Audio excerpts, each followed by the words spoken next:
Hey everybody, I'm back with a few more like Halloween season movie recommendations. And the first three are going to be more like drama and I guess you could say thriller, which I know the first two, like one and two movies, are straight up horror movies, but the other two are more like um, in the drama genre, which like really hits that sweet spot if you're looking for a horror movie, and you want something that doesn't feel like absolute garbage that makes you want to like poke your eyes out with forks. Sometimes like a drama or a thriller will like hit that sweet spot. So okay, and as I've said before, I'll have them like listed below because I'm not cool or learned enough to have like kick-ass graphics. Okay, The Hunt. This was like a movie that I feel has kind of gone like under the radar, and it is such a brilliant and timely movie.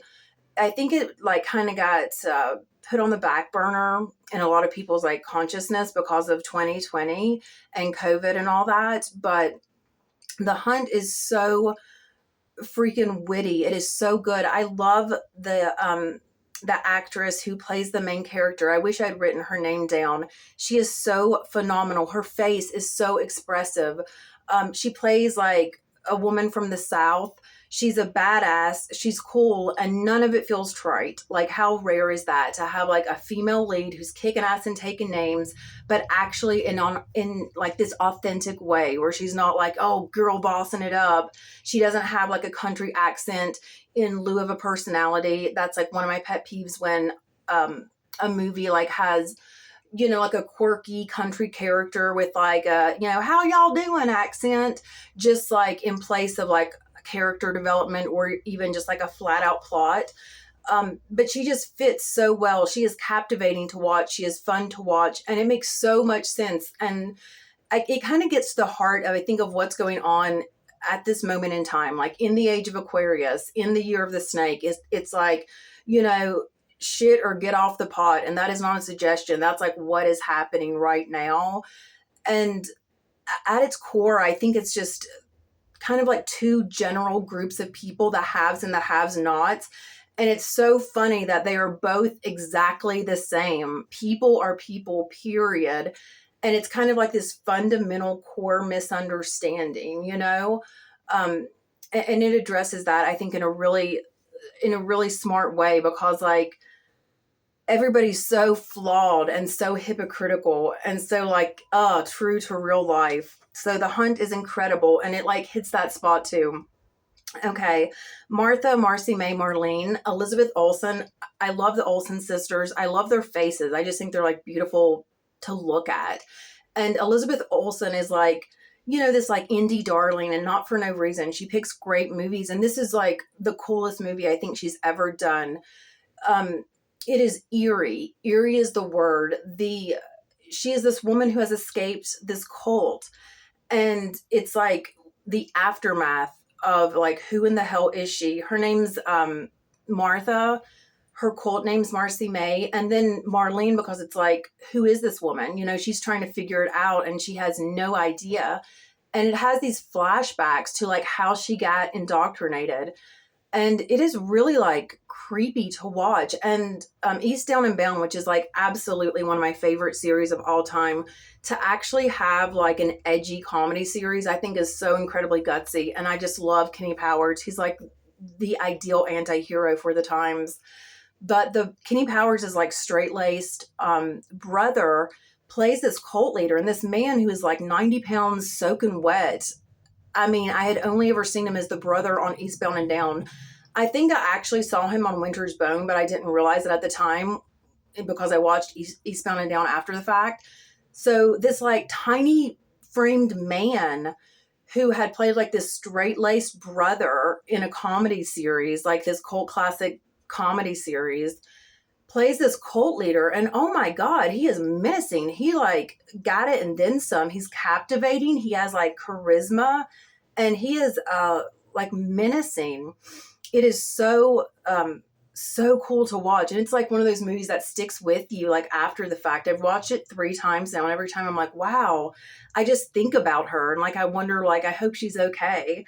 Okay, The Hunt, Martha, Marcy, May, Marlene, Lords of Chaos. That, like Elizabeth Olsen, this is like, the lesser Lords of Chaos has the lesser known Culkin brother, which is Rory Culkin. And by the way, Kieran Culkin, Rory, and Macaulay, like how cool are those names? And Lords of Chaos, there's something so real about it too. It's a really cool movie, and when the like lead singer or whatever, there's a scene where he commits suicide, and it is so graphic and it looks so real, and like the way it's shot, it's just like this continuous thing, and it just feels like he's doing this teenage boy is doing this final act, and it almost feels like unflinchingly hollow when he does it. It's like, yeah, I'm going to do this thing. Fuck it. And he does it. And that's how it comes off on the screen. And like, it gave me chills. It looks so real. Like it kind of like gave me a shiver. It was so graphic and realistic. And I think from what I've read, a pretty accurate portrayal of like this band that really started this genre that I don't like at all, but I think it's like the whole, the black metal thing or whatever. And man, it's like wild, and something about it is really, really raw, and the performances are good, and it's also like eerie, and it has those kind of like horror elements in the sense that it's not a scary movie like traditionally, but it like hits that spot, and it's like, wow, that was good to watch. And say what you will about the Culkin brothers, but man, they are like a talented family, even though they had I wish them well. I don't know the parents obviously, but you hear like horror stories, but the sons are just like kicking ass and taking names in like the entertainment department. Okay. The Hunt, Martha, Marcy, May, Marlene, Lords of Chaos. Number 1 and 2 are traditional horror movies. Number 2 is the Borderlands, which, oh my God, found footage, like religious horror, kind of like an awesome twist and a great premise. These two men who like work really well together on screen in the movie. It just fits. They seem like such real people doing this real thing, which is like to basically go to this church where there's like some happenings and goings on and debunk, get to the bottom of like, some like seemingly supernatural happenings or whatever to get to the bottom of it and basically debunk it. And so it's like, it is cool. It is eerie. It is unique. And at the end, I'm like, holy shit, that was like, an awesome, where it went in is just awesome. So the Borderlands is so cool, and found footage is awesome.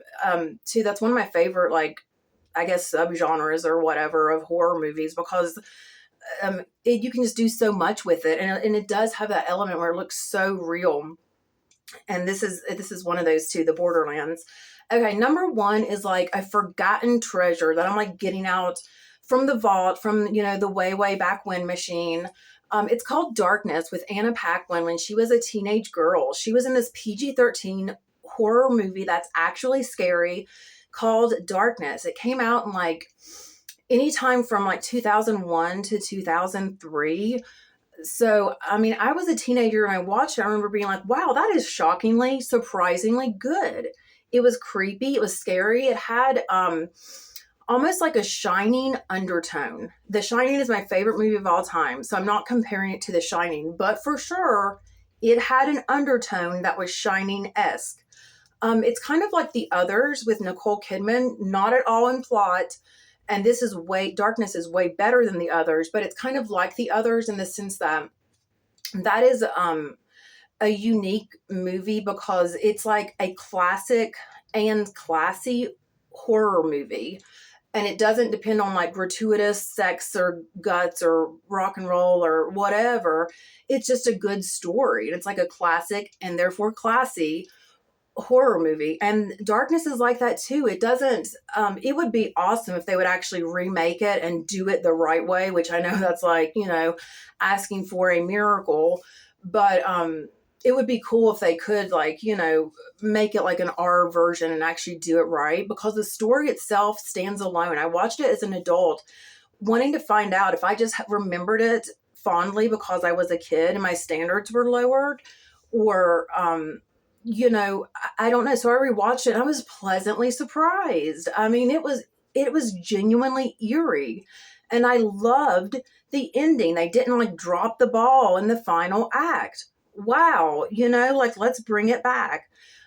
Darkness, it's so great with a young Anna Paquin. Okay, so for a few minutes, some musing thoughts of the day. With the hunt, it kind of puts me in mind of that, like what I was thinking about. Bottom line, this is the time from here on out. Like I don't know, like what analogy you want to use. The ship has sailed, the jury is in. The writing on the wall is notarized. Like it's done. It's come out. And I'm starting to feel like Jeff Goldblum in Jurassic Park. Except I don't have a kick-ass job and I'm not getting like cool invites to a dinosaur park. But I feel like Jeff Goldblum in the sense that like I'm like, God damn, I hate being right all the time. Like I can see it. And I'm like, oh, this is going to end badly.